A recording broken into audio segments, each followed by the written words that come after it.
Now, I want to play you some footage of Nigerian Bishop Wilfred Chikpa Anagbi, who was at the European Parliament last week to speak about the persecution of Christians in Nigeria.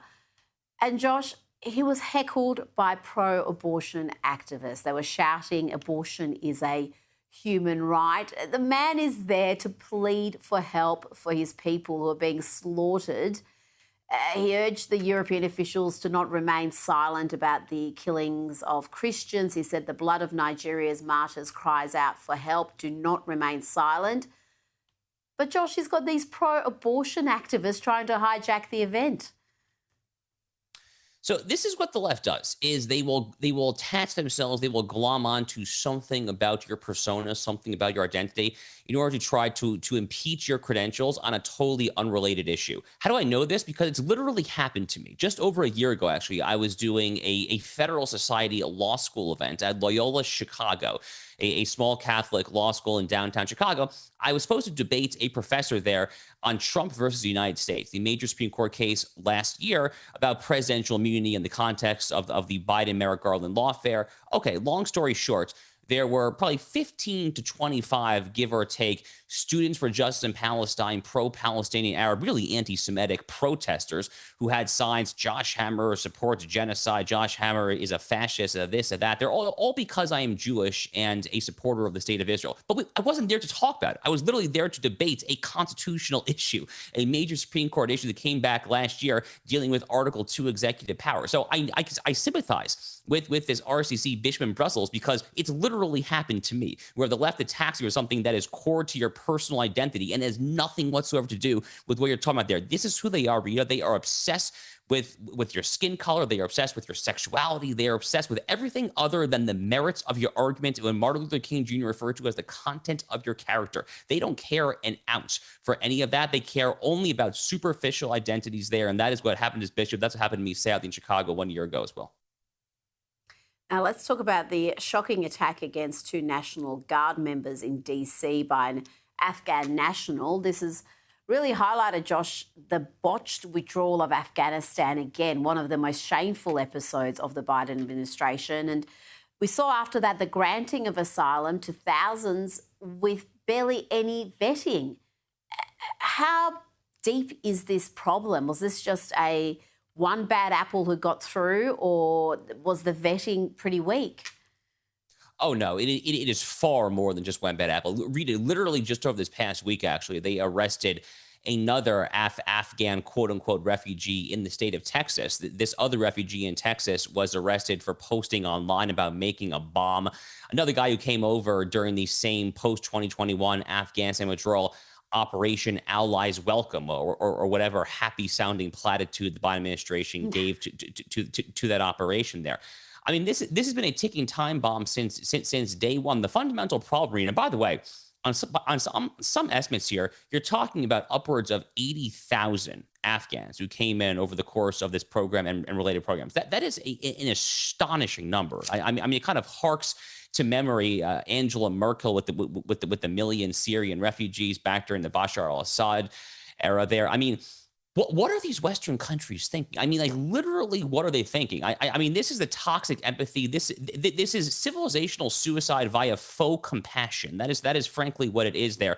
It's so discomforting and it's so harrowing. Tragically, this happened here in America right on the eve of the Thanksgiving holidays, when the nation was supposed to be united, around flag and patriotism and national honor and all that. There, we were dealing with this horrific tragedy from the previous administration. There, the Trump administration, to their great credit, Rita, they are working really hard now to try to undo as much of this mess as they possibly can. They are stopping all current asylee refugee applications. They're talking about potentially even going as far as denaturalizing citizenship for those who have acquired citizenship while being loyal to a foreign terrorist organization. So there's a lot of legal avenues that you can pursue here. I have confidence that the Pam Bondi DOJ is currently pursuing all of them, but for now, it is a horrific tragedy, and is made doubly horrific by the fact that it was so easily preventable in the first place if only these people had a modicum of good old-fashioned common sense.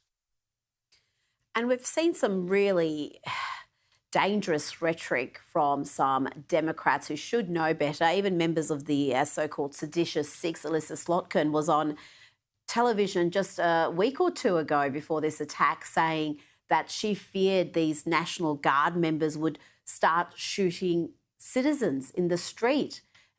Has there been any sort of accountability, any sort of reckoning, or even just an apology, a recognition that this sort of rhetoric is dangerous? And when you've got an issue with left-wing violence, you can't just go making these outrageous comments on television without thinking that some lunatic is going to take it seriously.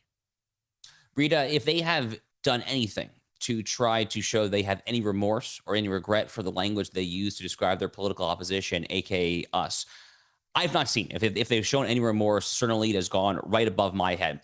Let's recall, these are the exact same people. I mean, Senator Chris Murphy of Connecticut, literally a handful of days, less than a week, if memory serves, before my friend Charlie Kirk's assassination, Senator Murphy of Connecticut was talking about how Democrats are going to have to get comfortable getting their hands dirty and doing things they wouldn't normally want to do.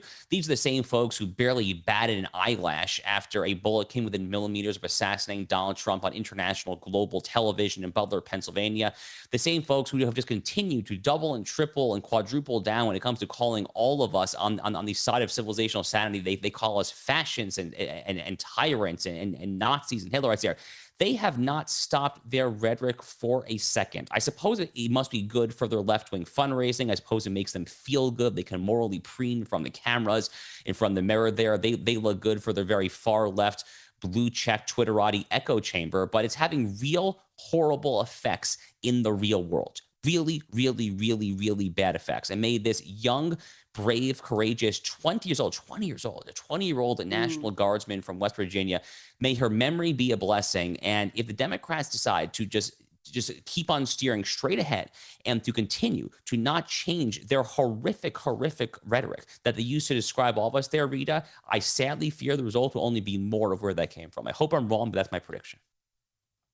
Now, Josh, before you go, I played a clip from CNN with a clash between anchor Abby Phillip and Katie Miller. The clip's gone viral. Abby claims in the clip to be a moderate, unbiased host, even as she invites the likes of Jennifer Welch on her program without really ever pushing back on the horrendous things that she claims.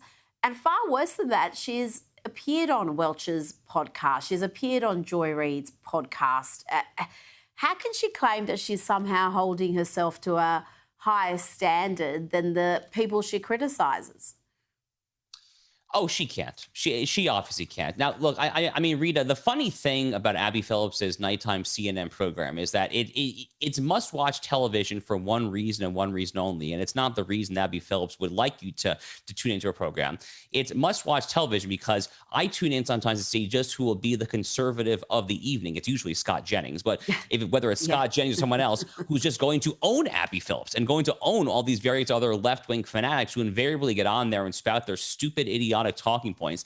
And there's usually one conservative. Again, it's usually Scott Jennings. Sometimes it's been my friend recently, Jason Rantz, a Seattle radio host. It's been some other folks there who are on there, and they're just able to really stick the knife in and twist it. And frankly, it's delectable. The schadenfreude that I get out of watching Abby Phillips just writher and squirm on national television is frankly just utterly through the roof. So it actually is a must-watch television, Rita, but it is sadly not the reason that Abby Phillips or her higher-ups at CNN would like it to be must-watch television. I tell you, if CNN have any sense, they will be paying Scott Jennings double what they pay anybody else on that station, because he is the reason people watch, and just about every clip you see that goes viral has him in it. And he is just mastered the art of going there, being the token conservative and completely owning everyone else, including the host. Yeah, Scott's an amazing talent. He's my colleague on the Salem Podcast Network there. He's a wonderful, wonderful man. Also a very good human being, but he has also mastered the art of the television medium. And he's just fantastic. I mean, frankly, if Caroline Leavitt was not going to be the White House press secretary, Rita, my personal pick actually was Oh, indeed Scott Jennings. I think that he would actually be incredible in that particular role. Caroline Leavitt's actually really good as well, by the way. So I'm definitely not criticizing Caroline Leavitt, who's done a fantastic job thus far. But if ever Caroline Leavitt wants to go cash out in the private sector or tend to her family, whatever she wants to do there, if they ever find themselves in need of a replacement for Caroline Leavitt, they could certainly do a heck of a lot worse than Scott Jennings. he would be brilliant in that role, as would you, Josh Hammer. You would be right up there as well. Thank you so much for your time tonight. Thank you. I appreciate it.